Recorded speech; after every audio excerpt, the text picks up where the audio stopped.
Okay.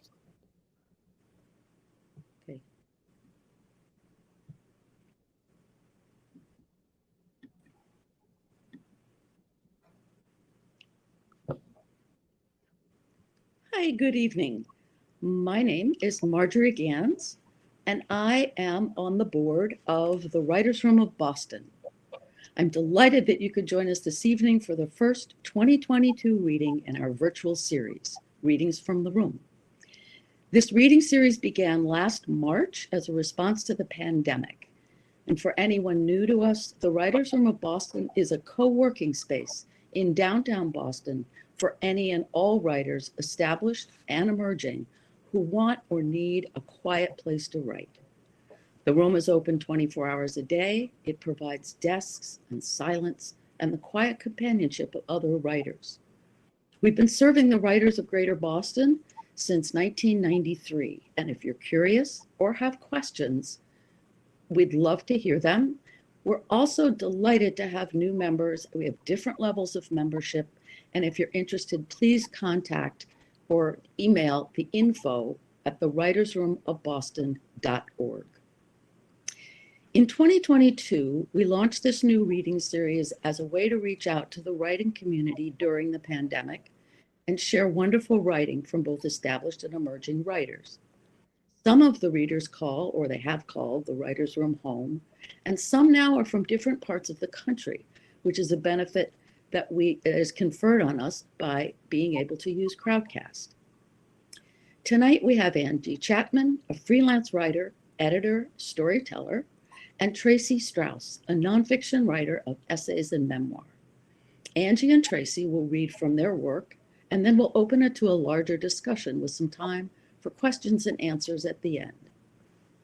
As we go along, feel free to use the comments feature in the box at the bottom of the screen, where you can type your questions. This series is made possible by grants from the Mass Cultural Council and the Boston Cultural Council, and we also rely on friends. So if you enjoy this program, please consider making a contribution using the donate button at the bottom of your screen. We will also be recording this reading. We begin the evening with Angie Chapman.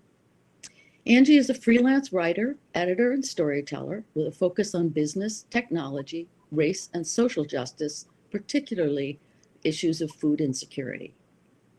She has told her stories on the Moth Radio Hour episode, Help Me, and won a Best of the Net Webby Award for the Growing Up Black episode on GBH World Channel's program, Stories from the Stage.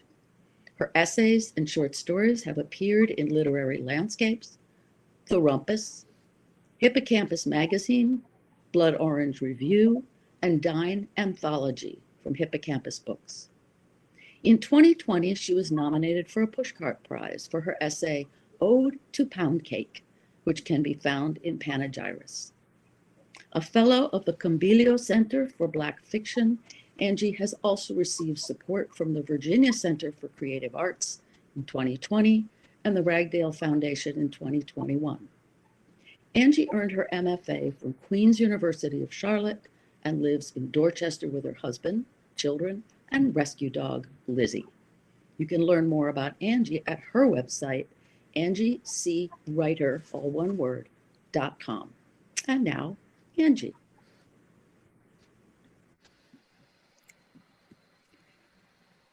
Thank you so much, Marjorie. I'm really happy to be here. I'll be reading an excerpt from my short story, Collection in Progress. This one is called Bottle Days. It was a bottle day.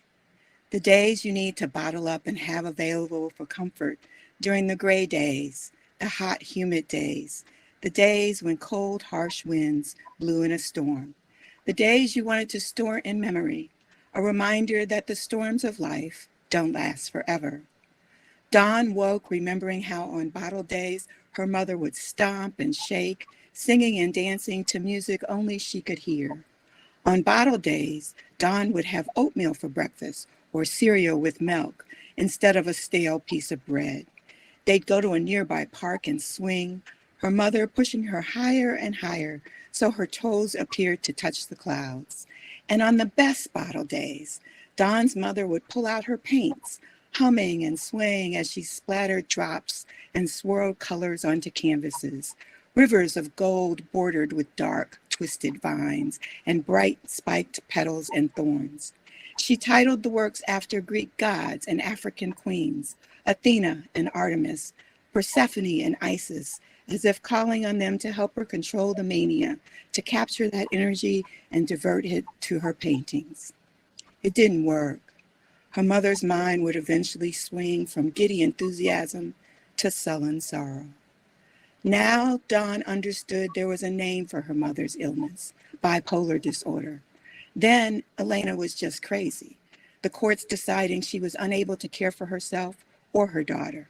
When Dawn was 4 years old, her Granny Fay came and took Dawn and her mother away from the cold building with rats, mice, dirt, and broken glass. Dawn lived with Granny while her mother went to the hospital for what Granny termed a long rest. A breeze, soft and mild, floated across the track marks along Dawn's arm as she lay on the floor on top of a musty mattress in her studio apartment. She squeezed her eyes tight, trying to ignore the pricks of pain as her body ached from the desire to connect with her own demon, heroin. Perhaps in response, the mound in her belly shifted, as if wanting to take in the outside world. Dawn opened her eyes to a sun shining in a pale blue sky, as if God had papered it with petals of morning glories. Wisps of clouds peeked through like dandelion fluff. Breathe, Dawn told herself. Breathe.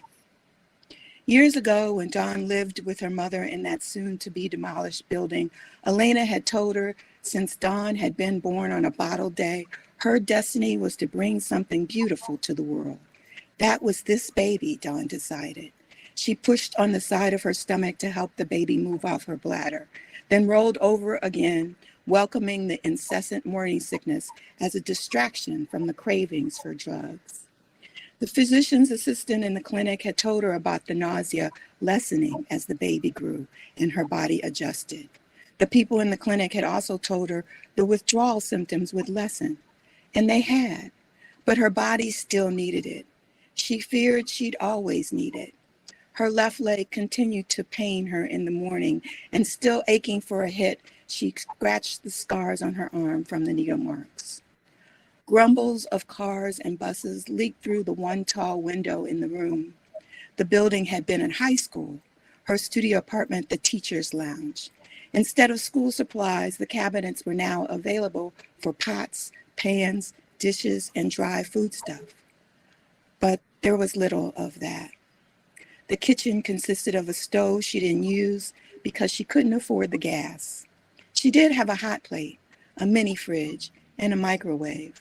At the opposite end of the room, a large supply closet had been converted to a bathroom with a shower, toilet, sink, with a small mirror above it. Dawn rose and shuffled to the bathroom where she peed, then vomited. She cupped her hand and rinsed her mouth with cold water. Her back hurt. Her head hurt. Her feet hurt. Go to work, Dawn told herself. Go to work, go to clinic, go to sleep. Concentrate on those three things. Those three things until the baby came. Work was waitressing at Platka's Diner, a few blocks walk from where she lived. Dawn was grateful not only because it was nearby, but the owners, Bob and Krista, let her eat 3 meals a day on the house. She could even take home leftovers to eat on her day off. The Platkas didn't ask questions about her long sleeves and shakes.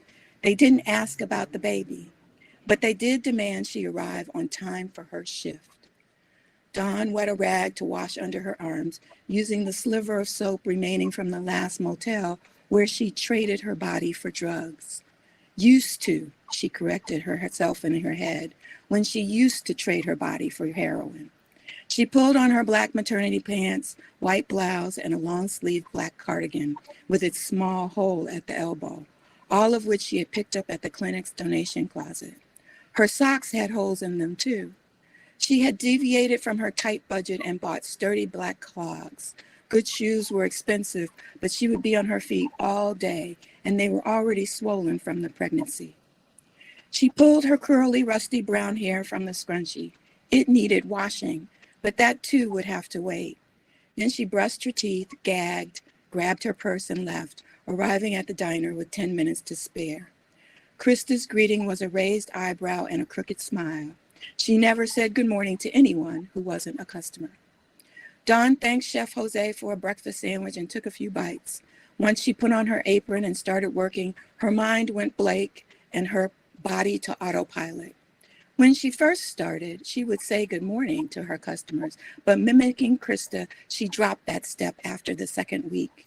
Manners didn't mean anything when people didn't even bother to look at you. Bring the water glasses and smile so that the customer hears it in your voice.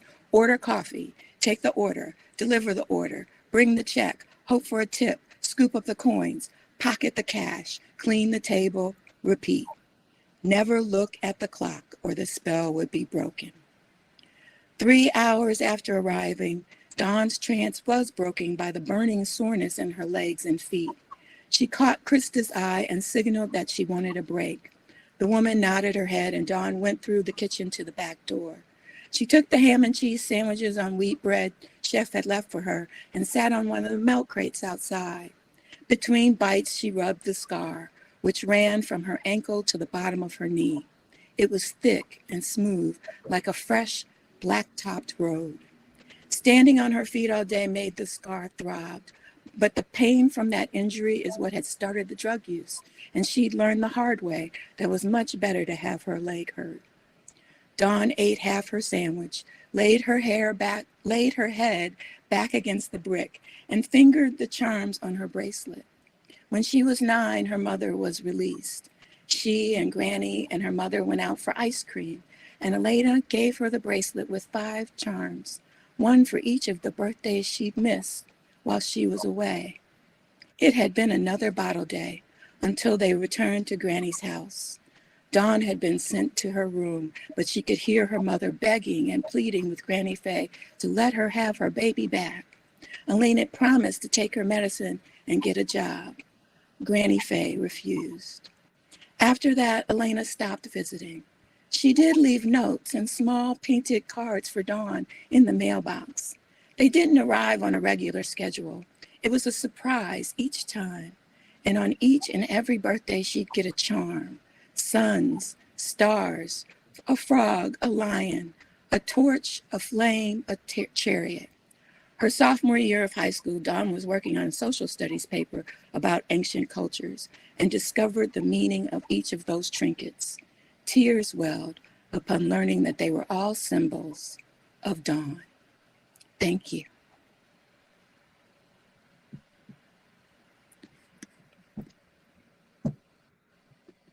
Oh, thank you, Angie. That was wonderful. I love the idea of a bottle day. I think we could all use some of those about now.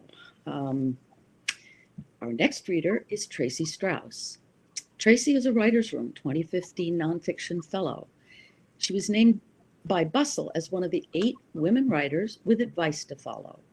She is the author of I Just Haven't Met You Yet, Finding Empowerment in Dating, Love, and Life, which is a Harvard Bookstore bestseller and a selected title in Boston's Books on the Tea program. She is a former essay for The Rumpus and has published work in New York Magazine, Glamour, Oprah, HuffPost, Salon, Ms., Plowshares, Poets and Writers Magazine, as well as other publications. Tracy teaches writing at Harvard University, and I know that most recently she's been inspired by her adopted rescue dog, about whom she will read tonight. You can learn more about Tracy at her website, tracystrauss.com. Tracy, go ahead. Thank you, Marjorie, and thank you to the Writers' Room for inviting me to read tonight. For those of you who are not part of the Writers' Room, I just want to put a plug in just for the wonderful community that's there, and it's just such a welcoming community. So if you have the opportunity and means to do so, join in. It's a great place. And thank you to Angie for that really moving and vivid piece. I really appreciated it. So as Marjorie said, I've been inspired by my rescue dog, Bo. I'm going to read an excerpt from a new book that I'm working on about him and about how I adopted him about 6 months into the pandemic and didn't know until after I adopted him that he had severe separation anxiety. And so this story, the book itself is about my work to try to transcend being housebound basically for a year and a half. I've thought about leaving him. On a walk in the park or through the city streets, sometimes I've thought, what if I leave him right here, right now? Sometimes standing with him in an empty field, I imagine walking away. I look at my cold hands, my white-knuckled grip so tightly wound around what binds us. My fingers ache from the constant holding of tension, his desire to pull forward, my wish to hold back. I imagine what it might feel like to just let go. I wonder if he'll decide to stay or if he'll just run off. Maybe he doesn't want to be with me. Maybe he just wants to be free. My friends tell me they've had such moments with their kids. It's human, it's normal, they say, but I'm ashamed of my thoughts. Bo isn't my kid, he's my dog. Yet my friends compare parenting a dog to parenting a baby, to the way they, as mothers, sometimes go stir crazy with the intense, nonstop responsibility. The first time I discovered Bo had separation anxiety was a week after I brought him home when he was 4 months old. I put him in his crate with the stuffed Kong, waited until he appeared distracted, and then I left for the supermarket. When I returned an hour later, I heard him barking and crying when I entered the elevator, the sounds crescendoing as I rose to the 3rd floor. The elevator doors opened and I rushed to unlock my door. Inside, Bo was in the throes of a panic attack, sweating, hyperventilating, and frantically pawing at his metal cage as if trying to break free, his body and the Kong covered in his pee and poop. When I opened the crate door, he ran, leaving Giardia-infested fecal footprints everywhere. As Bo unwound his anxious energy by galloping in circles around the perimeter of the living room, I cleaned up the mess. Everything felt out of control. I had a contamination phobia, and I was a first-time dog parent and had no idea how to handle the situation. Friends and family told me to just let him bark it out the next time. It was like letting a baby cry, they said. But a week later, when I tried to leave again, his behavior not only didn't get better, it worsened. The vet prescribed trazodone, an anti-anxiety medication. Try it, she said. Take a walk around the block. It didn't work. I resigned myself to the fact that I wasn't going to be able to leave my home. Then I discovered doggy daycare. Once Bo was fully vaccinated, I took him there. He loved it, but I couldn't afford it for more than a few hours a week. In that time, I crammed in essential errands and appointments before racing to pick him up. Bo was perceptive, loyal, goofy, and affectionate. He could give a paw, sit pretty, and dance. He was a quick study, but as the months went by, I still couldn't make him understand that it was safe to be home alone. I named him Bo because I didn't have a Bo in my life, and I thought that Bo might lead me to Mr. Right. There, I admit it. Dating seemed nearly impossible in the days of pandemic social isolation, but I had to keep living somehow, try to cultivate a future. So I swiped through the apps and agreed to a phone call or a video chat if the guy seemed half decent. Unfortunately, things generally fizzled after that, since meeting in person for a date at the height of the pandemic had potentially life or death consequences, and the possibility of a true partnership needed to be quite high before either of us seemed willing to take the risk. However, I'd never been good at assessing the promise of an eligible mate over the phone. Eventually, I grew frustrated by the weeks and months of aloneness and suggested a social distance walk as a first meeting, as long as the guy was agreeable to my bringing along Bo, since he couldn't be left at home. I planned the path I'd take with Bo and my date around Harvard Square in the hopes we'd avoid any skateboarders or running kids or people on rollerblades, all of which I warned my date would suddenly turn a rather sweet and obedient Bo into the Tasmanian devil in one of his spinning fits on the Bugs Bunny cartoon series. Once, while I was on a social distance walk with a friend, a surprised skateboarder caused Bo to react so quickly that I crashed to the pavement, bloodying my hands and knees, which would not be a good look on a first date. When we met Jason, a 47-year-old sales rep whose profile was posted on Bumble with a photo of himself with a dog he later confessed on our date wasn't actually his, Bo jumped up to greet him. "Oh, hello," said Jason, leaning back, laughing nervously. "Bo," I said, "sit." Bo ignored me. I pulled him off Jason. "That's okay," Jason said. "I love dogs." We walked and talked about Jason's job at the local grocery store, his ex-girlfriend, his current apartment, his everything. I can't say I was interested in pursuing a relationship, but the company wasn't unpleasant, even if that was setting a low bar. While we walked my preordained route, Bo sniffed at grassy patches and tree stumps in an uncharacteristically hyper manner, picking up junk that I trained him to leave. I couldn't speak a full sentence to Jason without interrupting myself with "Bo, no," or redirecting him with a treat. Feeling as if I was developing a kind of attention deficit disorder with all the interruptions, I had to focus very hard to retain my thoughts so that I could return to it after addressing Bo. I didn't always succeed. Bo leaped up again, his head now level with Jason's face, his tongue hanging out, prompting Jason to take a few steps back. "I'm so sorry," I said. "That's okay," Jason repeated. "I love dogs." I wasn't sure I believed him. Then Bo crouched at the edge of the city's sidewalk and had a bout of diarrhea. He didn't stay in one place, but moved around with every splat. "Oh gosh," said Jason, stepping backward. Cleaning up dog diarrhea is a near impossible feat on pavement. At least if it's done on a patch of dirt, you can use the earth to help gather and soak it up.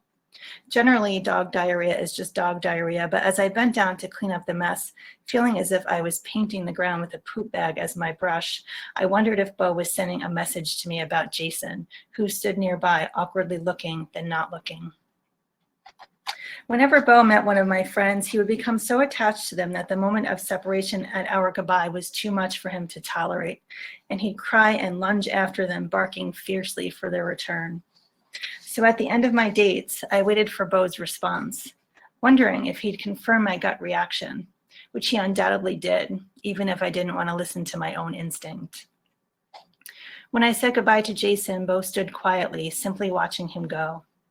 "He's not the one," I said. Bo and I turned in the other direction. "Let's go to the car," I said, with Bo walking beside me. With Bo, I never left a date feeling alone. Thank you. And miraculously, he slept through this whole thing and didn't have a barking fit.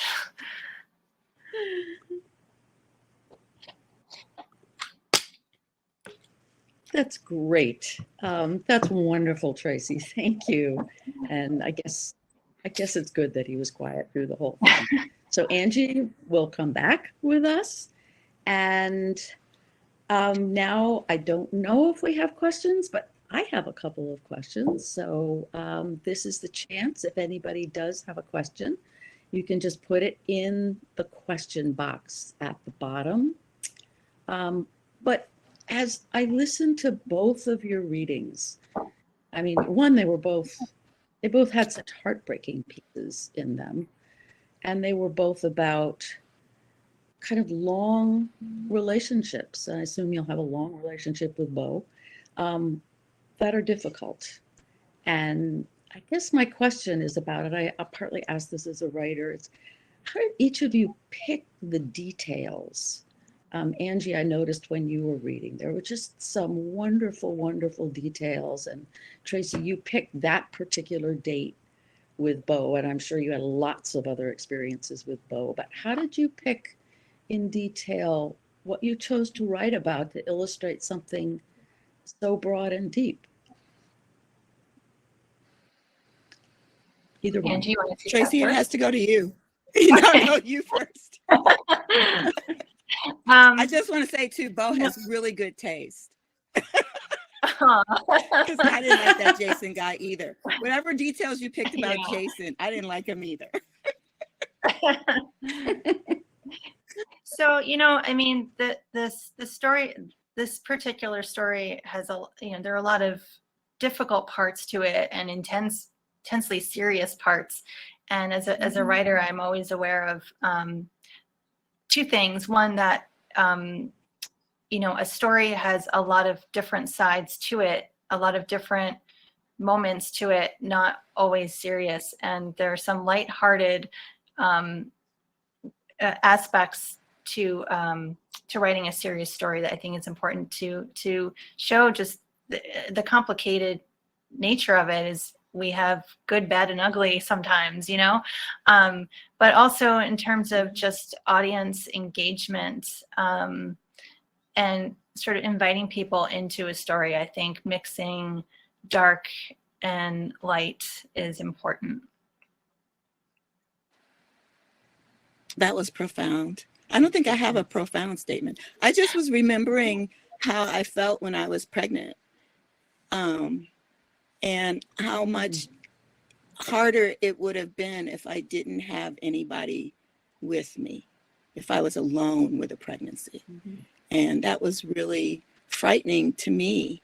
You know, I felt so grateful that, you know, I had my mother and my other extended family members and my husband and all that kind of stuff. And yet it was still hard. You know, it's very, people make it out to, that having children is this wonderful experience. And it is, but it's just like Tracy says, there's a lot of it that isn't. And so I just leaned into that.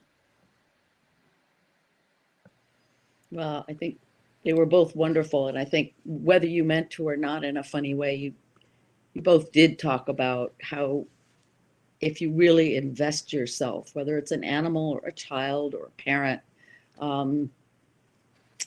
you invest yourself. There is another question for Angie. Was your piece part of a longer novel or memoir? Right, it's part of a longer short story, but since we only had 10 minutes, I just read the opening section. And then I have, I think I'm gonna have 9 short stories in the collection when I finish it, fingers crossed. And right now I have 8, so I have 1 more to write. Cool. And Angie, yours is part, you're gonna be writing, do you have other essays also? Well, I write both fiction and nonfiction. So this was a fictional piece, and a lot of what's been published are nonfiction essays. Okay. And Tracy, is this essay part of a longer work as well? It is. It's actually, so I published an essay in the Huffington Post, and part of that is what I included tonight. The date story comes from a longer memoir that I'm currently writing about the entire story itself. So I pulled parts of it for the particular reading for tonight. Okay. So it's just about 7:30, and unless somebody else has another quick question, I just want to thank you both so much. You were wonderful readers and just wonderful people to work with, I have to say. And this is, I suppose we could dedicate this reading to animal rescue work, which I'd be glad to do. And so I also want to thank Leslie Ostro, who is the program director, who has been the producer and the tech wizard for tonight. And without her, we couldn't have gotten very far. And yeah, exactly. And then so from now, stay tuned for our next series, which is on February 23rd. We will have novelist Kirby Gann and an essayist journalist Fanny Koa, and they will read, and we would love to have you all come, and we would love to have you join us as well. So thank you very much. Yeah. Thanks, Marjorie. Thank you. Nice Thank you job, so much. Tracy. Thank you all. See you later. You too, Angie. Good night. Love your series. Good night.